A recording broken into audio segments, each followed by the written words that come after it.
Hello, my friends, and welcome back. Thank you very much for being with me again today.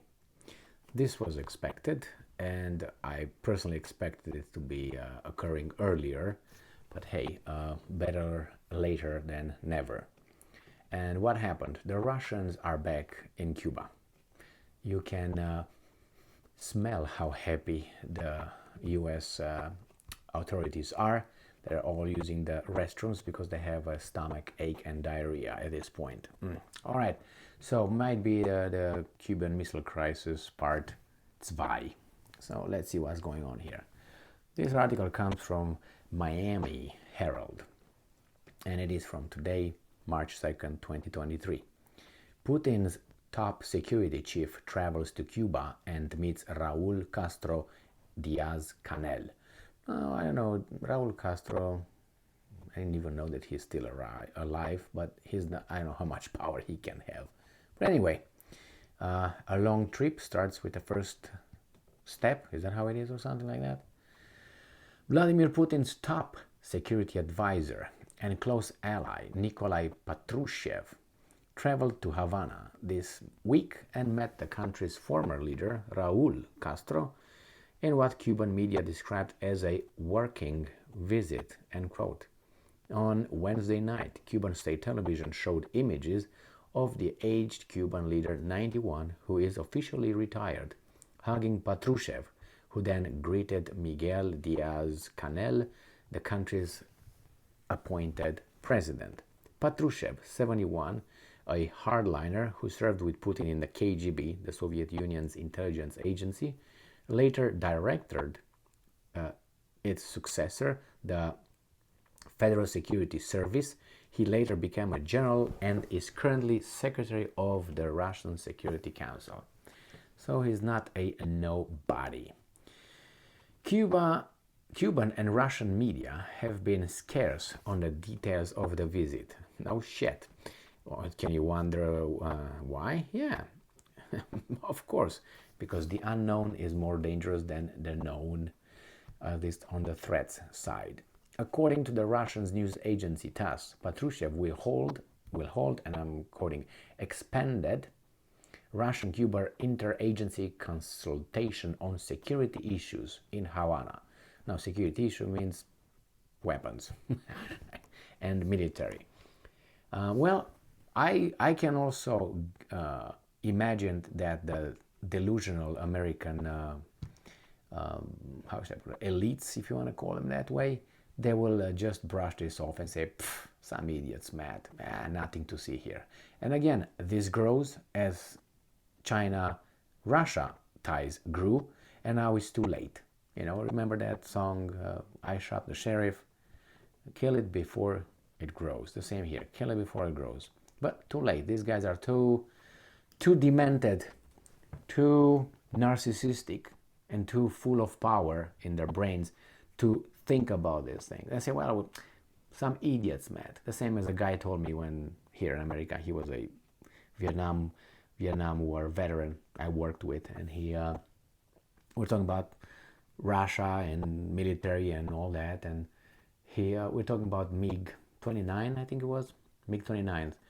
And he said MiG is not a good fighter at all. It's heavy as it's just, you know, heavy. It's too heavy. It's not good. It's made of he said iron or something like this. And I was like, Jesus Christ. Anyway, I mean the guy I was talking to was not a general like Milley and Austin, knowledgeable. You know what I mean? But anyway, that was the misconception, or the first thing that he's told me about the MiGs, where they're not good because they're heavy.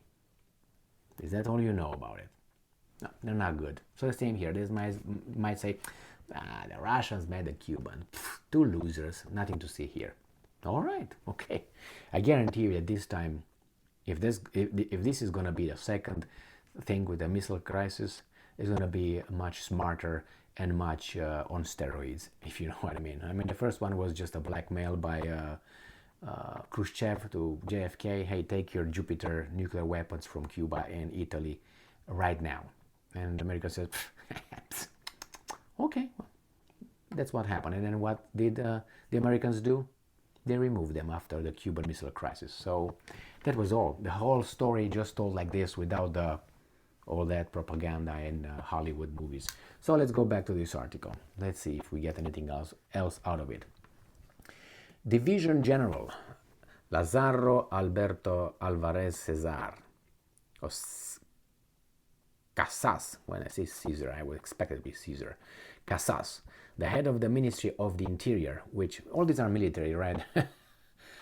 Which manages the country's various intelligence agencies, was also at the meeting along with other Russian security officials who traveled with Patrushev. No other Cuban officials appeared in photos and videos released by Cuban state media. So these guys were all military and intelligence officers, maybe with a few exceptions here. So what does that tell you? Unlike Putin, who rarely traveled last year, Patrushev, one of the staunchest defenders of the Russian invasion of Ukraine, has been traveling abroad trying to rally support for the war and cement economic ties with other nations to counter US and European economic sanctions. I don't think so, economic ties. That's Lavrov goes about that, and not this guy. But anyway, if you want to believe that, go ahead. So these guys keep saying that he was military and intelligence and interior minister and so on, and they still tell you about this guy promoting economic ties. I mean, these guys, what's going on here? This guy is the chief of, that's chief spy, if you want to call it that way, and economic ties he went over there to promote. Earlier this week, Patrushev visited Venezuela, where he met with Venezuela's strongman. He's a strongman until he gives you all his oil. Once he gives you all the oil, he's going to be a deer-loving Maduro. Blah, blah, blah. Did you see Macron and the Americans? They're all melting now and are courting Maduro like dogs in heat. Patrushev has traveled to Cuba several times, most recently in 2019, as the two countries have been strengthening, again, economic, you can drop that, and military ties, you can keep that. The Cuban government ramped up trade and imports of Russian oil last year and recently announced it is seeking Russian advice to expand the private sector on the island. The Russian government also agreed to delay Cuban debt repayments till 2027. Good people. Something like this the Chinese did as well. And I heard Americans did that first. Sometimes, right?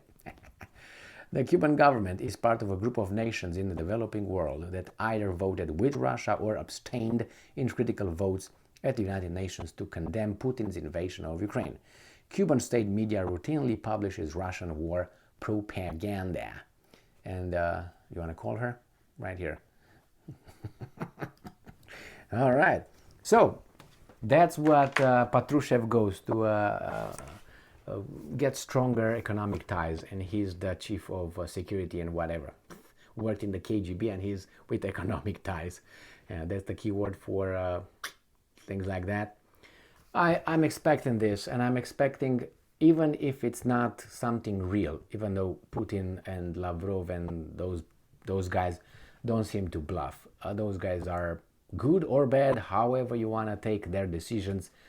They are consistent in their craziness, stupidity, however you want to take it, intelligence.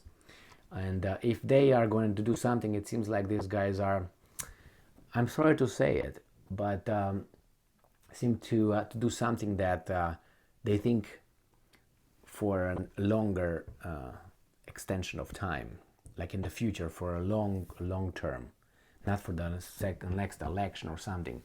It seems like. So if this guy visited Venezuela, Cuba, and I don't know if he's going to visit Nicaragua. Nicaragua is another country that is willing and to be with Russia in deeper military ties.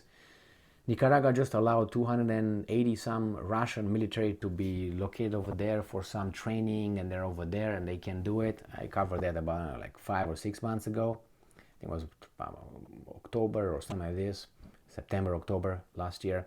And again, they allowed the Russians to be over there and do it. And other countries for certain kind of military security reasons. So again, look at Nicaragua, Cuba, Venezuela, and you can look actually at all in the entire South America and Central America for that matter. And you see that these guys are not very fond of the Monroe Doctrine, if you know what I mean. So we'll find out. I suspect that things will come out in about a month or two, if the guys are still in power, all of them. And you know, it's like as we spoke, right? Yeah, okay. Thank you very much for being with me again today. Stay strong, stay smart, look for the truth, and be just.